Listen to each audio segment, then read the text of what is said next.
Diduga akibat korsleting listrik, belasan kios rumah makan di kawasan pusat jajanan di Kabupaten Gorontalo hangus terbakar pada Sabtu malam. Kebakaran yang terjadi di Kecamatan Telaga, Kabupaten Gorontalo ini menghanguskan belasan kios pedagang buah-buahan di lokasi yang menjadi pusat jajanan di kota Gorontalo. Warga sekitar pun sempat panik karena lokasi kebakaran berdekatan dengan pemukiman warga. 3 mobil pemadam kebakaran yang dikerahkan tidak mampu menyelamatkan bangunan yang terbakar karena hampir seluruh bangunan terbuat dari material kayu yang mudah terbakar. Petugas masih melakukan penyelidikan untuk mencari tahu penyebab terjadinya kebakaran. Namun dari dugaan awal, kebakaran diduga akibat korsleting listrik yang berasal dari salah satu kios rumah makan.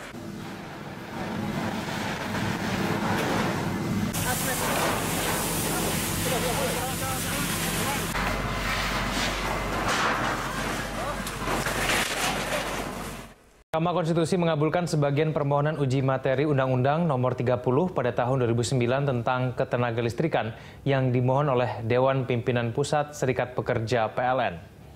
Putusan ini menegaskan praktik pemisahan kegiatan usaha dalam usaha penyediaan tenaga listrik untuk kepentingan umum harus ditempuh di bawah prinsip dikuasai oleh negara meski penyedia tenaga listrik adalah pihak swasta. Sebelumnya pemohon menggugat pasal 10 ayat 2 dan pasal 11 ayat 1 Undang-Undang Ketenagalistrikan. Dua ketentuan ini dinilai pemohon mengakibatkan hajat hidup orang banyak dapat dikuasai oleh korporasi swasta nasional, multinasional, dan perorangan. Bahkan bisa membuat negara tidak memiliki kekuasaan atas tenaga listrik.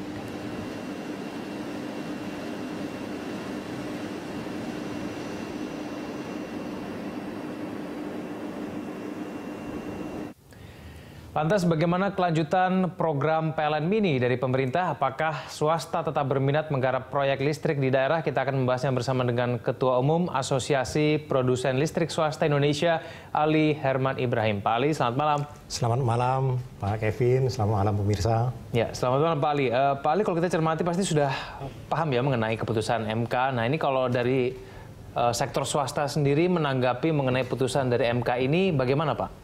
Sebenarnya kalau kita lihat ya amar putusannya itu bahwa pasal 10 ayat 2 kemudian pasal 11 ayat 1 kan ya. Bahwa pasal 10 ayat 2 bertentangan dengan Undang-Undang Dasar 1945 bila mana dilakukan ya usaha penyediaan tenaga listrik itu dilakukan secara unbundling. Nah, itu kan artinya penjualan listrik atau retail dilakukan sendiri, kemudian juga transmisi sendiri. Ya. Ditakutkan oleh para pemohon ini itu nanti terjadi suatu rezim yang bebas. Jadi semua tidak dapat dikendalikan, semua ikut mekanisme pasar. Ya. Nah, ditakutkan nanti harganya tidak terkendali atau pelayanannya tidak bisa dikendalikan, tidak bisa dikontrol oleh pemerintah semena-mena. Nah, itu kira-kira yang ditakutkan. Kemudian yang kedua, bahwa pasal 11 ayat 1 itu bertentangan dengan Undang-Undang Dasar 1945 bila usaha penyediaan tenaga listrik itu ya dilakukan badan usaha, kemudian swasta, ya, badan usaha milik negara,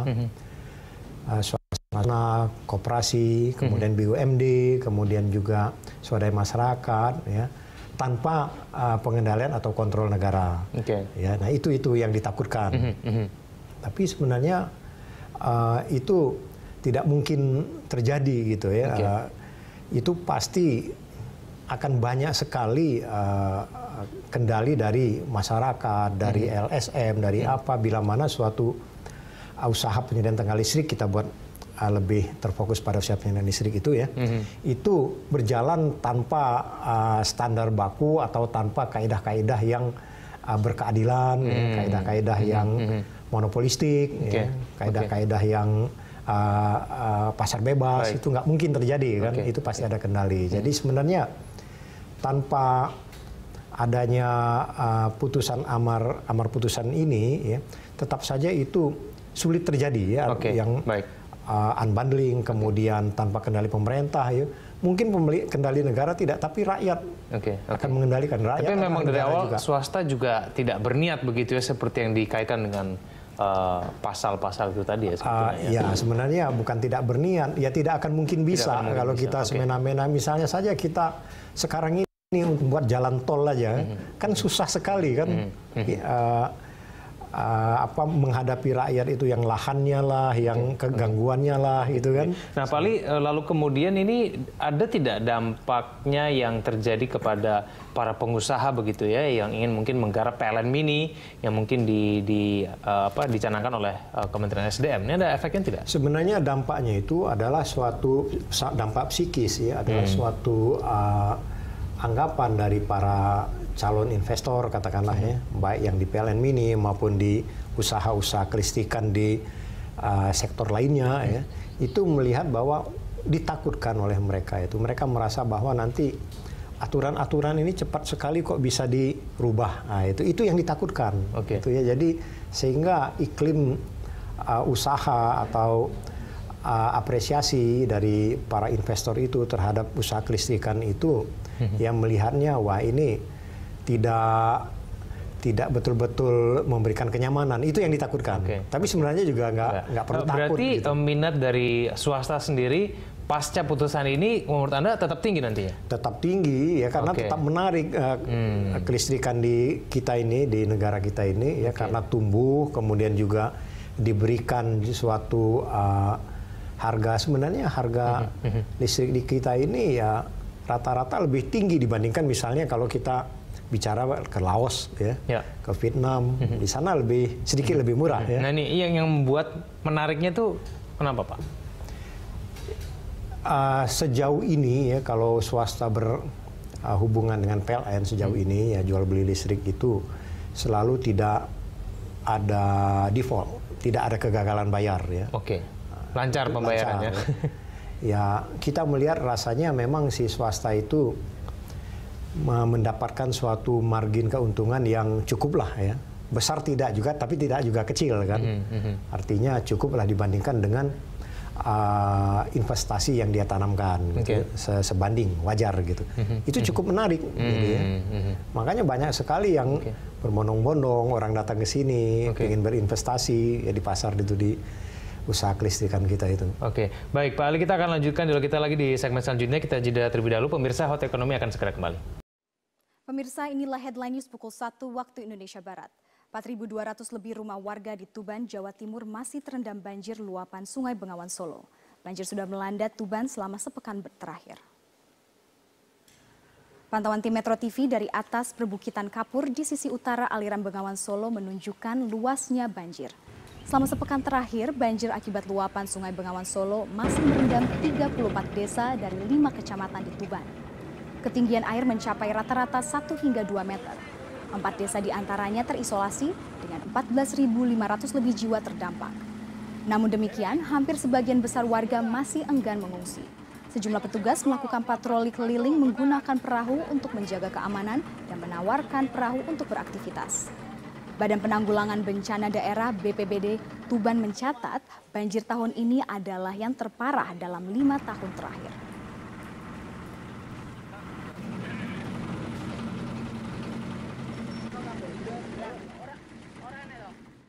Bismillahirrahmanirrahim. Assalamualaikum warahmatullahi wabarakatuh. Pertama-tama saya ingin menyampaikan terima kasih kepada seluruh jajaran pimpinan KPK yang telah menginformasikan mengenai kejadian operasi tangkap tangan terhadap salah satu staf di Direktorat Jenderal Pajak.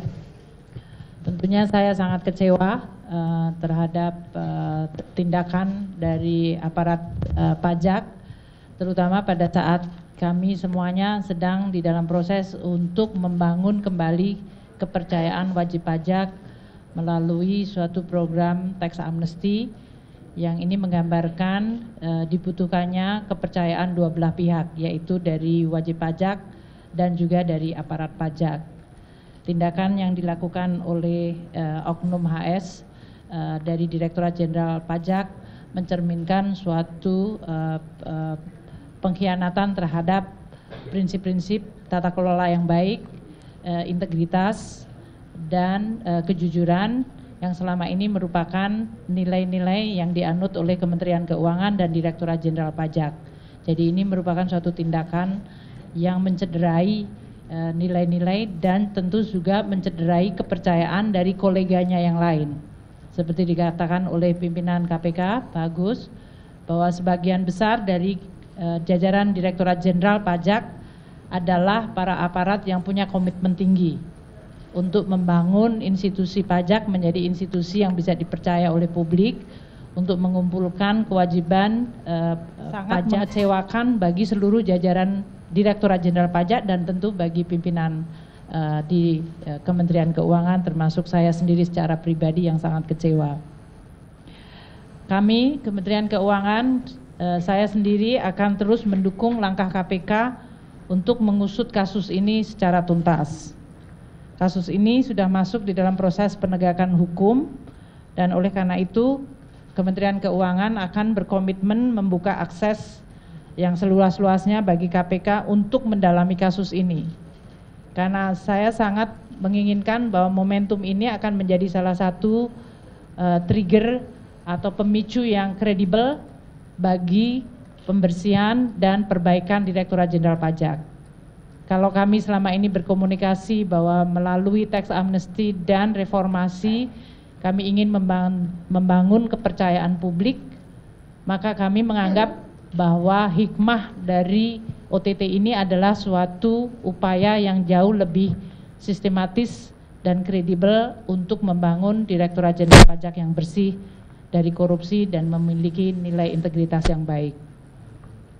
Kami juga akan bekerja sama dengan KPK untuk mengintensifkan berbagai upaya pencegahan korupsi dan memperbaiki sistem tidak hanya di Direktorat Jenderal Pajak, tadi di Kementerian Keuangan keseluruhan.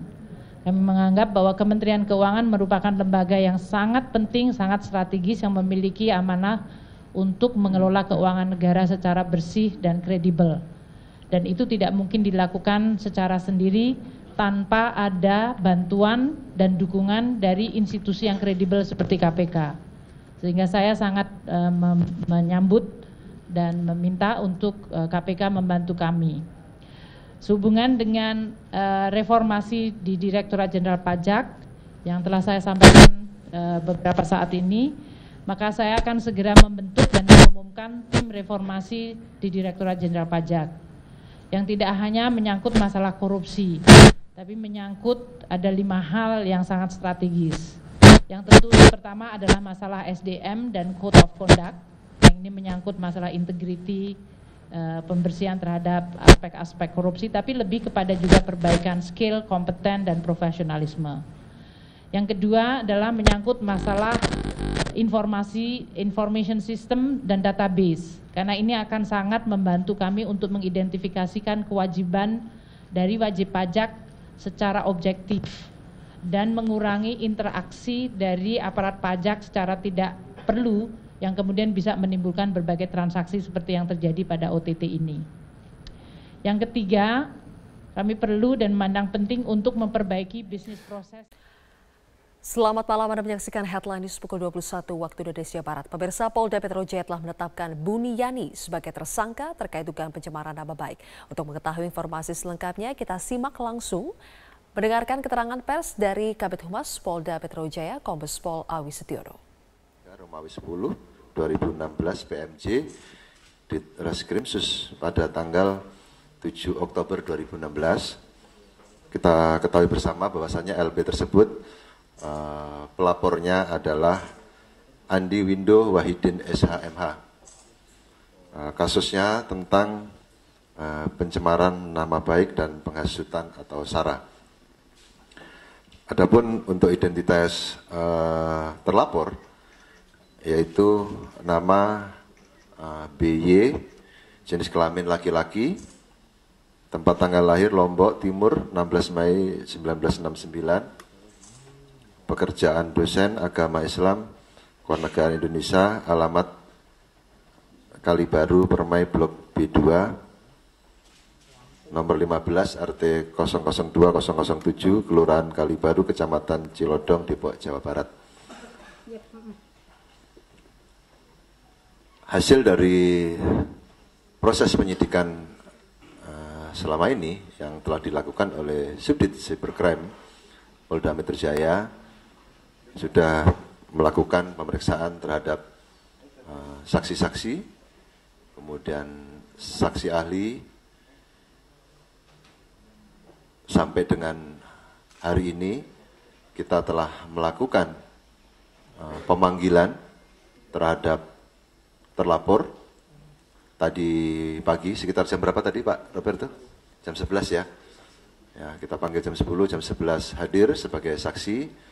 Dan tadi sampai dengan pukul sekitar 19.30 ya. Selesai dilakukan pemeriksaan sebagai saksi.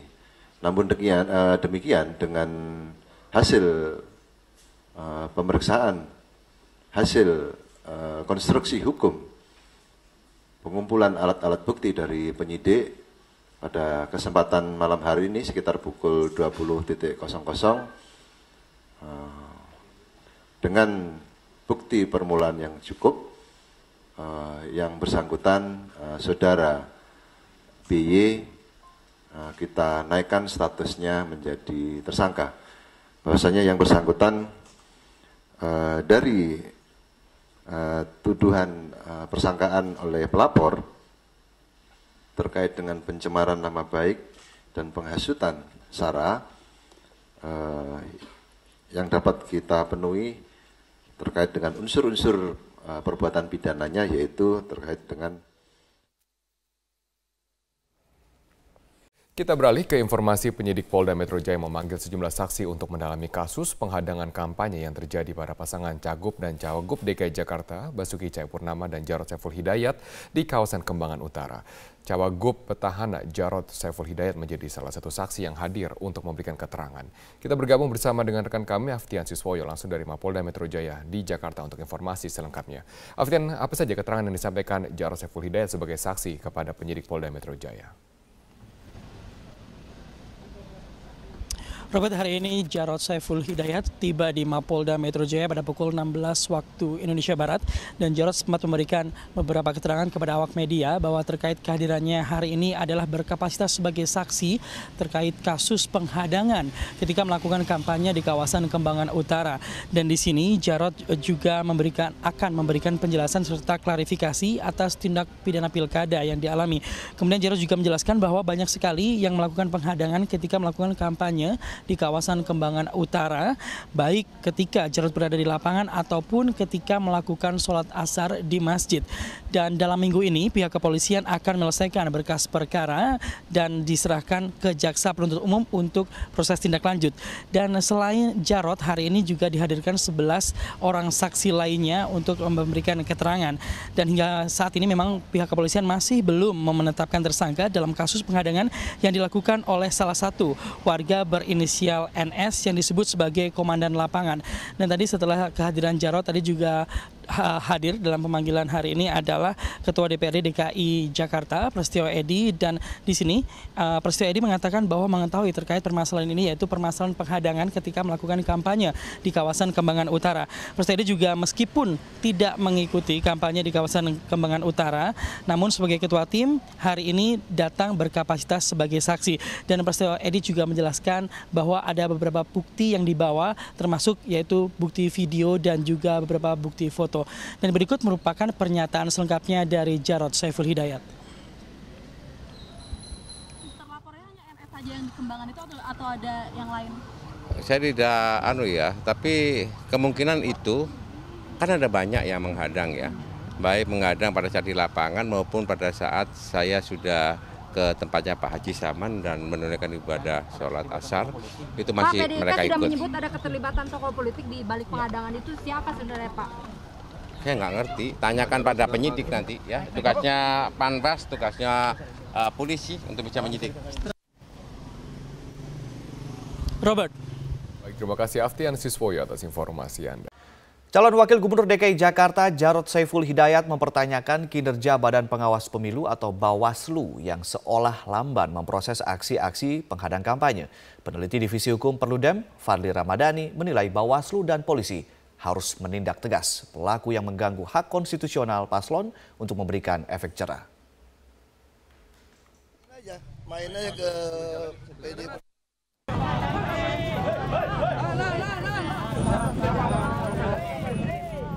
Kegiatan kampanye pasangan calon kepala daerah DKI Jakarta, Basuki Cahayapurnama dan Jarod Saiful Hidayat sempat berulang kali mendapatkan gangguan dari sekelompok massa. Tercatat telah lebih dari 5 kali pasangan Ahok Jarot dihadang sejak masa kampanye digelar pada 28 Oktober lalu. Calon Wakil Gubernur DKI Jakarta Jarod Saiful Hidayat sempat mempertanyakan kinerja Badan Pengawas Pemilu atau Bawaslu yang dianggap lamban memproses aksi-aksi penghadang yang diterima pasangan calon gubernur dan calon wakil gubernur nomor urut 2 ini. Tanyakan kepada Bawaslu.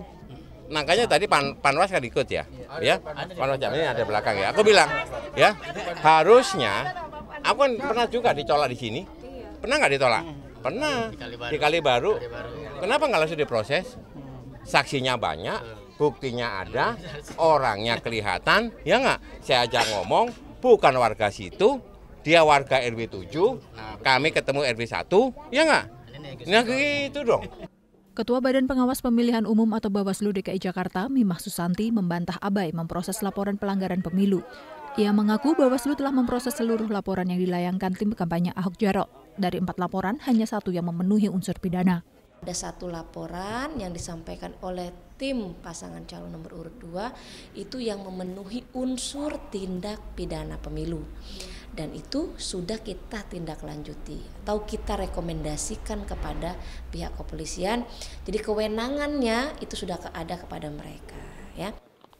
Peneliti Divisi Hukum Perludem, Fadli Ramadhani, menilai penolakan kampanye paslon yang terjadi di DKI sudah masuk dalam pelanggaran serius. Karena itu, ia meminta Bawaslu dan polisi segera bertindak. Penolakan ini atau bukan penolakan sebetulnya, tapi mengganggu tahapan kampanye ini mesti ditindak secara hukum.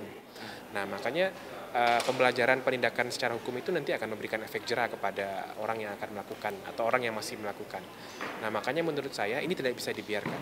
Kalau ini dibiarkan dan tidak ditindak secara tegas, ini bisa menjadi presiden bagi daerah lain yang melangsungkan pilkada di 100 daerah yang lain. Kegiatan kampanye adalah hak setiap pasangan calon kepala daerah yang dilindungi oleh undang-undang. Jika hal ini dibiarkan, dikhawatirkan tidak hanya akan menjadi presiden buruk bagi pelaksanaan demokrasi, tetapi juga penegakan hukum di Indonesia. Apalagi ada ancaman pidana bagi para pelaku. Tim Liputan Metro TV. Banyak cara dilakukan warga untuk mendukung pasangan calon gubernur DKI Jakarta dalam memenangkan Pilkada DKI 2017 mendatang. Ya, salah satunya dengan penggalangan dana kampanye rakyat yang digagas oleh kaum ibu-ibu sebagai simpatisan pasangan nomor urut 2 Ahok Jarot. Dalam rangka mendukung pasangan petahana Ahok Jarot, kelompok ibu-ibu arisan di RW 12 Pejagalan Penjaringan Jakarta Utara menggalang dana kampanye rakyat. Meski sederhana, sejumlah ibu mengaku sukarela menyumbangkan uang mereka terhadap perjuangan Ahok Jarot. Komunitas ibu-ibu arisan merasa bahwa pasangan Ahok Jarot telah memberikan bukti dalam pembangunan ibu kota Jakarta, termasuk diantaranya sejumlah program kerja yang telah dirasakan kaum perempuan. Nah, memang kita mengumpulkan dana ini toh nanti untuk dari kita untuk kita juga tergerak, ibu-ibu kita tergerak karena sumbangan itu karena kita merasa menginginkan punya pemimpin yang jujur dan anti korupsi. Karena bapak-bapak itu yang telah memberikan kita ke anak-anak kita sekolah dan kita lingkungan juga bersih semuanya. Adanya inisiatif warga dalam penggalangan dana kampanye rakyat disambut baik oleh tim relawan kampanye rakyat Ahok Jarot. Tim relawan mengaku terharu atas kepedulian warga untuk mendukung perjuangan pasangan Ahok Jarot. Oke, jadi dari ibu-ibu arisan di sini mereka biasa sebulan sekali memang melakukan arisan, dan pada arisan di bulan ini mereka mengundang kita dari tim penggalangan dana untuk bersama-sama melakukan kampanye rakyat untuk mendukung Basuki Jarot sebagai pasangan calon gubernur dan wakil gubernur. Jadi ibu-ibu yang arisan tadi agak bingung mau ikut berpartisipasi dalam kampanye rakyat, tapi caranya gimana? Jadi kemarin perwakilan ibu RT-nya datang ke Rumah Lembang. Para ibu berharap agar hasil dana yang dikumpulkan bisa digunakan sebaik-baiknya untuk pemenangan pasangan Ahok Jarot pada Pilkada DKI 2017 mendatang. Dari Jakarta, Muhammad Rian, Metro TV. Nisha, bagaimana keberlangsungan acara di sana? Marvin, saat ini digelar acara Parade Bhinneka Tunggal Ika di kawasan Patung Kuda, Monas, Jakarta Pusat, dan saat ini ratusan warga masyarakat berkumpul di sini. Saat ini sedang digelar berdoa dari lintas agama, dari umat lintas agama. Mereka ini berdoa untuk kelancaran acara Parade Bhinneka Tunggal Ika dan juga untuk kebinekaan di Indonesia yang kemarin sempat terpecah. Tadi kami sempat berbincang dengan beberapa warga yang ada di sini. Mereka mengikuti acara ini dengan tujuan agar bisa menjadi bagian dari untuk merawat kebinekaan di sini. Dan menariknya juga nanti mereka akan berjalan titiknya dari sini, dari kawasan Patung Kuda untuk menuju ke kawasan Bundaran Hotel Indonesia. Dan nanti di sepanjang perjalanan menuju ke Bundaran Hotel Indonesia mereka akan menampilkan pertunjukan, berbagai pertunjukan dari atau yang ada di Indonesia seperti ada Reok Ponorogo, kemudian ada ondel-ondel, ada debus dan juga ada barongsai. Dan yang menarik juga mereka ada di sini adalah diminta oleh penggagas acara ini untuk menggunakan pakaian adat dari seluruh Indonesia. Dan bagi mereka yang tidak memakai pakaian adat bisa menggunakan kaos bernuansa merah putih. Dan selain itu nantinya juga mereka berada di sini untuk bersama-sama, atau pesan yang ingin disampaikan adalah untuk memberitahu masyarakat bahwa perbedaan ataupun keberagaman yang ada di Indonesia inilah yang menyebabkan Indonesia menjadi kaya, Indonesia menjadi satu. Dan berikut adalah pernyataan selengkapnya dari penggagas Parade Bhinneka Tunggal Ika. Kita ingin merayakan kembali yang namanya kebinekaan di negeri ini. Kita ingat bahwa konstitusi kita itu adalah Pancasila, Undang-Undang Dasar 45, yang di dalamnya itu sangat menempatkan kebinekaan, keberagaman bangsa ini sebagai salah satu faktor pemersatu bangsa ini gitu. Dengan format yang sangat cair, bikin happy, semua bisa terlibat. Kita akan melihat bagaimana beragamnya kebudayaan, tradisi, agama negeri ini gitu. Ya Marvin, dan sesaat lagi ratusan peserta Parade Bhinneka Tunggal Ika ini akan berjalan menuju ke Bundaran Hotel Indonesia, dan nanti kita akan bertemu lagi di Bundaran Hotel Indonesia untuk menyaksikan seperti apa perjalanan mereka dari Patung Kuda Monas, Jakarta Pusat. Sementara demikian Marvin, kembali ke Anda di studio.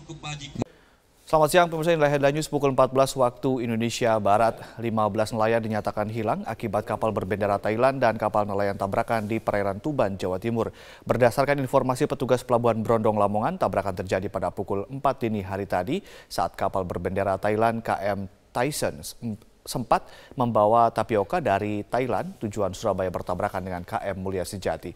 Dan untuk mengetahui bagaimana upaya pencarian 15 nelayan yang hilang, saat ini kita sudah terhubung dengan Pak Misngadi, Syah Bandar Pelabuhan Brondong, Lamongan, Jawa Timur. Selamat siang, Pak. Selamat siang. Ya, bagaimanakah upaya atau bagaimanakah kronologis peristiwa ini, Pak? Siap. Kronologi kejadian ini tadi pagi sekitar pukul 4 pagi. Itu kapal nelayan Mulia Sejati ditabrak MV Tyson 4. Ya. Di posisi kurang lebih 17 mil dari Pelabuhan Brondong gitu, Pak. Ya. Bagaimanakah upaya pencarian saat ini, Pak? Untuk posisi sekarang sudah taraf evakuasi terhadap 12 orang yang selamat. Untuk yang 15 masih belum diketahui nasibnya. Jadi ini yang 12 untuk dievakuasi ke Pelabuhan Lamongan Sorbes untuk mendapatkan pertolongan lebih lanjut gitu, Pak. Jadi masih 15 orang masih dicari ya Pak Misngadi ya? Siap, ini Basarnas beserta tim lainnya menyisir para korban tersebut untuk mencari keberadaan mereka gitu, Pak. Baik, Pak Misngadi, dari 15 orang yang masih dicari, apakah warga negara mereka semua warga negara Indonesia, Pak? Oh, yang dicari ini warga negara kita, Pak. Ini baik. Nelayan dari Juwana, Jawa Tengah gitu, Pak. Ya. Baik, terima kasih Pak Misngadi telah memberikan informasi kepada kami. Selamat malam pemirsa, aksi teror terhadap kandidat kepala daerah kembali terjadi di Provinsi Aceh. Kali ini penembakan terjadi di rumah calon gubernur Aceh Tarmizi Karim oleh orang tidak dikenal. Dan untuk mengetahui informasi selengkapnya, kita terhubung dengan Dazen Frila langsung dari Banda Aceh. Dazen, bagaimana kronologi penembakan rumah Tarmizi Karim? Ya, Rory, dari informasi yang kami peroleh, aksi penembakan ini terjadi pada Rabu malam sekitar pukul 19 waktu Indonesia Barat di kediaman salah satu calon gubernur Aceh bernomor urut 1, Tarmizi Karim, yaitu tepatnya terletak di Jalan Todak Gampong, Bandar Baru, Dusun Piranha, Kecamatan Kuta Alam, Kota Banda Aceh.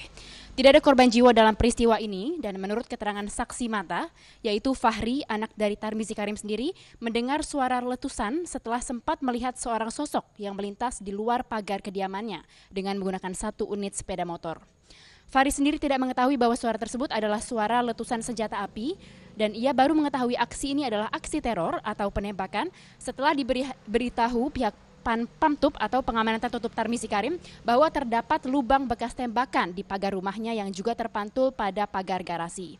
Sementara selongsong peluru juga telah ditemukan di dalam areal rumah dan insiden ini terjadi ketika Tarmizi dan keluarga sedang dalam perjalanan dari Kabupaten Aceh Timur menuju Kota Banda Aceh. Hingga saat ini pihak kepolisian belum dapat mengungkap motif ataupun pelaku di balik penembakan ini dan saat ini masih melakukan pemeriksaan karena pihak Tarmizi Karim sendiri baru menyampaikan laporan kasus ini pada sore hari tadi, Rory. Sementara olah TKP akan segera dilakukan dalam waktu dekat. Dan menanggapi insiden ini, Tarmizi Karim sendiri yang maju dalam Pilgub Aceh melalui jalur independen mengatakan aksi penembakan ini merupakan bentuk teror yang telah mengganggu kedamaian pilkada, namun pihaknya tetap menghimbau kepada seluruh tim sukses dan para pendukung untuk tetap tenang dan tidak terprovokasi oleh kejadian ini. Berikut kita dengarkan salah satu petikan wawancara kami dengan calon gubernur Aceh Tarmizi Karim. Tentunya seperti tadi kita sudah kumpul juga dengan tim kita, tim sukses di dalam pilkada ini. Saya memintakan kepada mereka agar sabar tenang oleh karena ini sudah ditangani oleh polisi dengan bagus sekali sejak awal tadi pagi. Dan sebetulnya ini kan bertentangan dengan semangat pilkada damai. Itu yang baru seminggu yang lalu kita sudah kumpul di Mapolda di bawah koordinasi Pak Kapolda dan pengarahan Bapak Gubernur. Yang semangat kita kan spirit kedamaian ini. Tapi kalau ada kejadian-kejadian seperti ini, maka itu akan bertolak belakang sekali dengan semangat pilkada yang damai, aman, sejahtera. Untuk sementara demikian yang dapat kami sampaikan dari Banda Aceh. Kembali ke Anda, Rory, di studio. Pemirsa, kita bergabung dengan Stella Nau dari Istana Merdeka. Stella, ini adalah pertemuan yang kedua antara kedua tokoh dalam sebulan terakhir ini. Sebenarnya apa yang ingin disampaikan oleh kedua tokoh ini yang pernah menjadi rival dalam Pilpres 2014 lalu?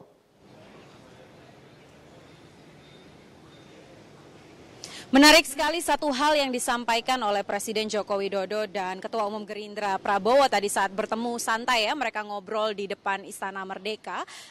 Satu hal yang ingin ditekankan adalah bagaimana dalam menjaga perdamaian dan juga kesatuan NKRI ini itu tidak hanya saja Presiden yang bisa berperan, tetapi juga semua tokoh bangsa juga bisa ikut turut memerankan peran penting untuk menekankan kepada masyarakat Indonesia bahwa NKRI adalah harga mati. Dan ini kalau kita ambil istilah uniknya ya, tadi sempat disinggung juga oleh Prabowo ini adalah kunjungan nasi goreng berbalas ikan bakar. Artinya kemarin pada akhir Oktober ketika Presiden Joko Widodo berkunjung ke Hambalang itu disediakan nasi goreng, namun ketika Ketua Umum Gerindra Prabowo hadir di sana kali ini dihadirkan ikan bakar. Seperti itulah suasana hangat dan juga akrab yang digambarkan oleh mantan rival antara Presiden Joko Widodo dan juga Ketua Umum Gerindra Prabowo. Selain itu juga tadi Presiden Joko Widodo menyampaikan bahwa sayang sekali kalau hanya perbedaan politik, kalau hanya perbedaan pandangan dalam sebuah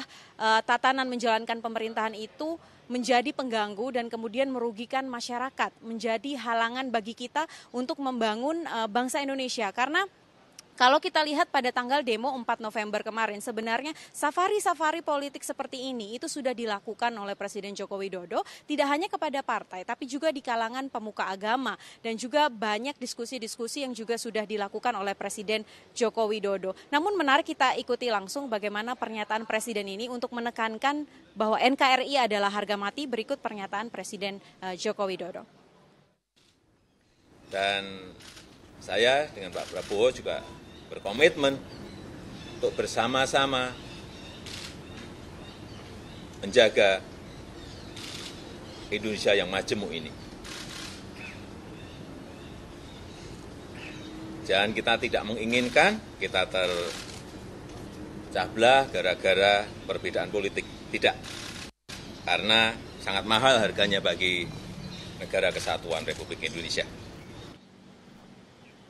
Selain itu, Prita, kami juga menanyakan kepada Ketua Umum Gerindra Prabowo, apakah memang masih perlu jika masyarakat yang tidak setuju dengan pengurusan atau proses hukum Gubernur DKI Basuki Cahayapurnama ini turun ke jalan lagi. Karena banyak sekali informasi yang berkembang di sosial media, itu tanggal 25 November akan ada aksi susulan. Di sini Prabowo menekankan sebagai salah satunya juga tokoh bangsa adalah kita harus mempercayakan proses hukum yang sudah berjalan. Karena memang sejak sebelum tanggal 4 November sebenarnya proses hukum terhadap Basuki Cahayapurnama itu sudah dilakukan oleh pihak kepolisian. Jadi ketika kemarin sudah digelar perkaranya, sudah jelas status hukumnya, tentunya kita harus menunggu lebih lanjut apakah kepolisian akan bekerja secara profesional atau tidak, itu yang harus diawasi. Sehingga tidak perlu lagi ada aksi turun ke jalan yang kemudian berujung gaduh ataupun ricuh. Seperti apa pernyataannya, kita ikuti langsung pernyataan Ketua Umum Gerindra Prabowo. Tidak akan malu-malu dan segan, saya akan selalu menganjurkan kesejukan. Jadi bukan menghadapi 25, Pak. Setiap saat saya akan menganjurkan selalu untuk kita tidak usah gaduh, jangan gontok-gontokan, jangan tegang. Kesimpulan yang disampaikan oleh pertemuan Presiden Joko Widodo dan Ketua Umum Gerindra Prabowo hari ini adalah satu, Prita. Artinya negara kita adalah negara demokrasi. Siapapun yang turun ke jalan, siapapun yang menyuarakan pendapatnya harus dihormati, tetapi tetap yang harus dijalankan untuk menyelesaikan semua permasalahan ini adalah hukum. Prita.